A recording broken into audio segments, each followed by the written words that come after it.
Réseau Canopé est un opérateur de l'État rattaché à l'Éducation nationale, dont la mission historique est d'accompagner les enseignants et plus récemment d'accompagner la transformation numérique de l'Éducation nationale à travers la formation, donc formation au numérique et formation par le numérique. Évidemment, la crise sanitaire est passée par là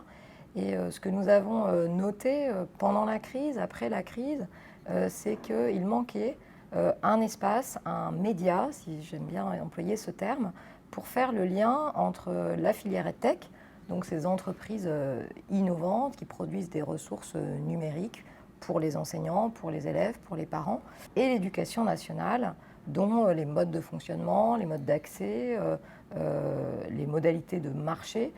sont difficiles à pénétrer puisque nous sommes un pays très centralisé. Nous avons mis sur pied un projet très concret d'un accélérateur pédagogique et qui permet aux entreprises qui le souhaitent de faire trois choses. D'abord, tester leurs solutions avec un panel d'enseignants, s'acculturer aussi à l'éducation nationale avec des masterclass, des présentations, l'intervention de représentants de l'éducation nationale pour mieux comprendre cet univers, ses règles et ses spécificités.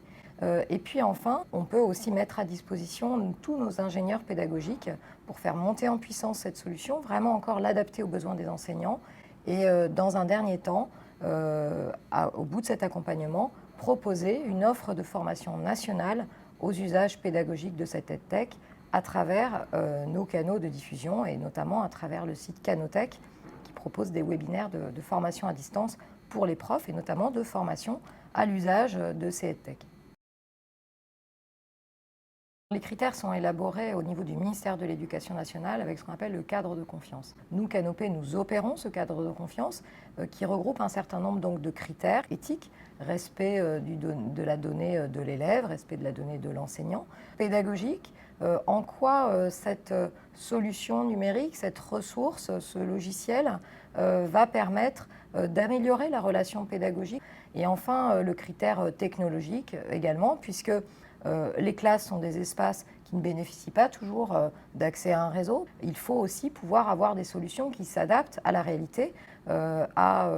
la maîtrise des compétences numériques et puis évidemment respect aussi de l'environnement technologique de l'éducation nationale. Et nous, à Canopé, on est chargé de le traduire pour les entreprises intéressées, toujours dans cette idée de permettre un meilleur usage et une meilleure adaptation de la technologie à la classe. Je crois que la filière EdTech française a une particularité, c'est qu'elle est portée par des hommes et des femmes qui ont étudié dans notre pays, donc qui sont habités aussi par notre modèle républicain d'école, une école gratuite, publique, laïque, et avec cette idée que l'école doit aussi permettre de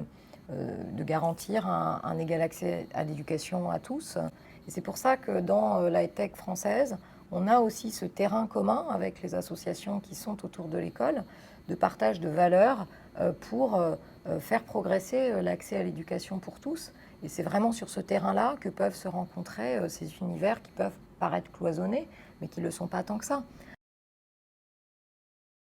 La question de l'apport des technologies à l'éducation en France est une question très débattue qui fait l'objet, je crois, de croyances aujourd'hui. Une croyance relative aux écrans, une croyance relative à l'hyperconnexion, une croyance relative au caractère magique du numérique. Donc on est face à cette situation de doute, de croyance, on peut l'appeler comme on veut, mais en tout cas de devoir faire la preuve. En quoi le numérique va-t-il enrichir mes pratiques? Donc quand j'utilise un outil numérique, il faut que je l'intègre à ma pratique, il faut que je l'intègre au type d'élève que j'ai.